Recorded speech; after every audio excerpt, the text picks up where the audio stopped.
Alors, on va parler d'une, alors non pas du BIM, mais d'un produit, pour le coup, qu'on ne croirait pas local et pourtant qu'il est. Voilà, c'est ça. Alors déjà, est-ce que vous connaissez un petit peu le safran ou du moins à quoi ça ressemble? C'est une fleur. Bah voilà, alors là vous me cassez tout.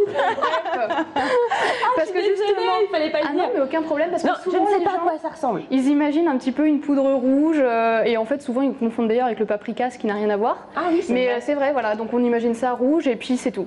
Alors qu'en fait le safran, donc je ne sais pas si on va voir les petites photos. Si, voilà, regardez, et ben ça vient d'une très, ça touche la vie en Belgique, bien sûr, les photos atterrissent direct. Et en fait ça vient d'une très jolie fleur qu'on peut voir là, qui s'appelle le Crocus sativus. Ah, c'est un crocus. C'est un crocus. C'est un crocus, donc ce sont des bulbes qu'on multiplie, qu'on fait multiplier. Et en fait, alors, ça aurait été bien de la revoir, mais en fait, le safran, bah, ce sont les trois petits filaments qu'il y a au milieu, les petits filaments rouges. C'est le pistil. Le pistil qui est voilà, divisé en 3 stigmates, c'est ça le terme exact. Voilà. Mais on n'a pas séché nos cours de bio, donc je peux vous dire. Et alors donc justement, on peut se dire qu'en Touraine, comme vous l'avez dit, il y en a, parce que j'ai rencontré donc Agnès de Vichevert, que vous avez pu voir à l'image, qui est donc une productrice de safran, entre autres, parce qu'elle fait également des céréales, etc.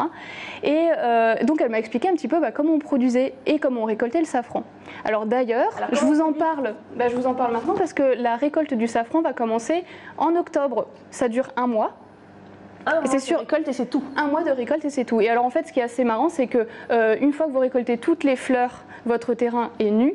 Et le lendemain matin, vous retournez sur votre terrain, il est plein de fleurs. Et en fait, ça pousse comme ça. Ah, c'est génial. C'est très beau en fait, c'est très rapide, voilà. C'est assez étonnant. Et alors, donc, juste pour vous dire, voilà, on récolte les fleurs. Après, il y a l'étape de l'émondage, c'est ce qu'on peut voir sur l'écran.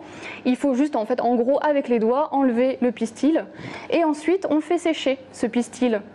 Ces petits stigmates. Et alors le séchage se fait avec un déshydrateur pendant 30 minutes.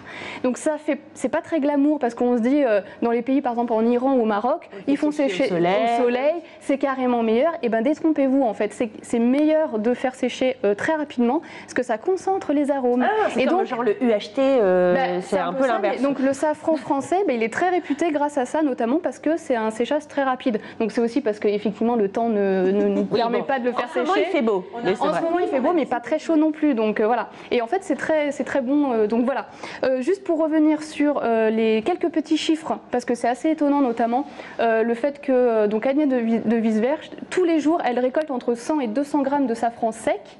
Donc pour un mois, c'est 1 kilo, c'est tout. Sur un mois, il n'y a que 1 kilo de safran sec. 1 kilo par an, en fait. Donc c'est ça que vous dites.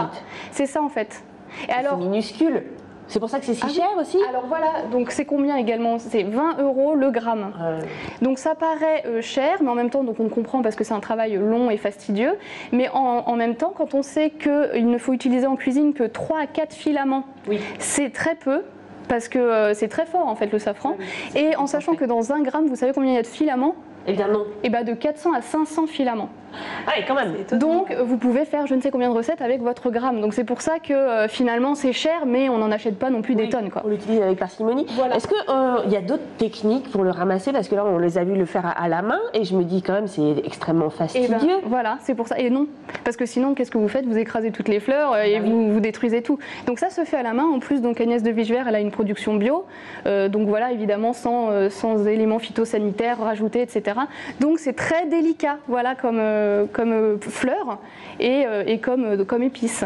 Eh bien, on en saura plus justement maintenant sur le safran de Touraine. Oui, et n'hésitez pas à aller faire un tour sur mon site parce que j'ai interviewé cette productrice. Parfait, je vais vous le donner tout de suite. Le site www.détour-gourmand.fr. Merci beaucoup Amandine de nous avoir tout appris sur le safran de Touraine.